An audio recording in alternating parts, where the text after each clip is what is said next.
presidents deliver an address, a major address from the East Room of the White House. And this is the podium where it's placed. It's always in front of that hallway that leads to the East Room. And when Biden gave his address about 4 or 5 weeks ago now, maybe, for the first time I ever remember seeing that whole hallway full of flags. I thought it was a spectacular display and a wonderful statement. It's all the flags of the 50 states. So I got wondering, well, have any other presidents done that? Here's Biden in that same event. Isn't that just a great display? So I went looking to see, and I apologize, some of you have seen this presentation because I gave it to the Portland Flag Club, but I've added some images. And for those of you who haven't, ponder this question, see if you find other examples of this type of a flag display.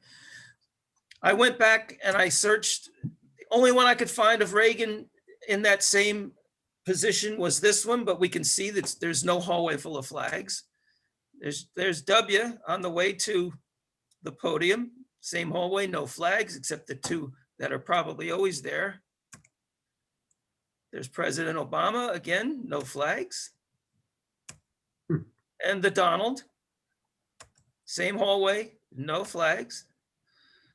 So I conclude that Biden is just maybe our flaggiest president. Maybe he just is more into flags than some of the other ones. Maybe he'd be a candidate for NAVA membership. I don't know. I never realized the hallway was that long, though. I mean, that photo that you have with George W. Bush shows how long it is. I mean, I know that there's like 50 some flags in it, but still, you get the context as to how deep it is. Yeah. And it looks like the flags are in order that they were admitted to the United States. Oh, did you notice That's that? standard. Now that is the Cross Hall, and right across, in fact, Ronald Reagan is the first one to hold to use that as an entrance into a press conference from the Cross Hall into the East Room, and it's been done since Reagan. But this is in fact the first time that state flags have been used as a prop in the background. When I did my presentations to the Secret Service at the White House, I started and used part of the Cross Hall or above the Blue Room as part of the tour. And so this administration is actually using many more flags. And one of the concerns I've always had about it, and I talked to the White House and Council and even the State Department about the use of the number of US flags in the background for press conferences and things, when in fact the flag code doesn't suggest that the US flag should be used in that kind of decorative manner. And never got a response out of that because they like the visual of being a US flag with the presidential flag, with the US flag, with presidential flag or state flag or national flag.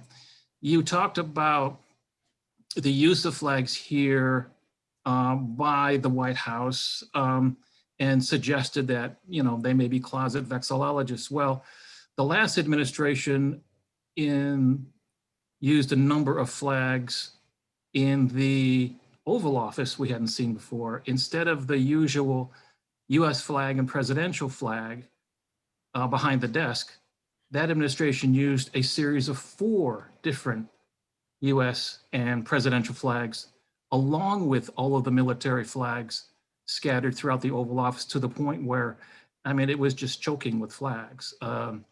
And in this instance, this is the first time I've noticed it too, where they started using state flags. These are the ones that the military uses for welcoming ceremonies and things at the White House. So they're becoming much more decorative than they are official. And I don't know if that's a good thing or a bad thing, but you can see the difference in color, of course, as you scroll through through all of the photos here, and not just exactly how decorative it is and colorful, but is that really a proper use of not only the U.S. flag and the number of U.S. flags are used in any kind of presentation?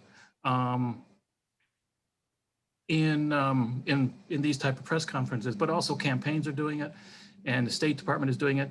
That's an issue I'd like to talk about one day. The only other example I found of flags in that venue was this one, which was hosting the Canadians, and so we've got both countries there. But again, not a hallway full of flags like the Bidens was. Yeah, that's the 3rd Infantry. They're the ones who bring out the flags for arrivals and departures. When I was there in the early Clinton administration, watched them set up the flags and use the flags is welcoming ceremonies along the driveway when the ambassador or a foreign head of state came into the White House. But no, this is definitely a much more noticeable use of the flags that's been done before. Let's see if it continues.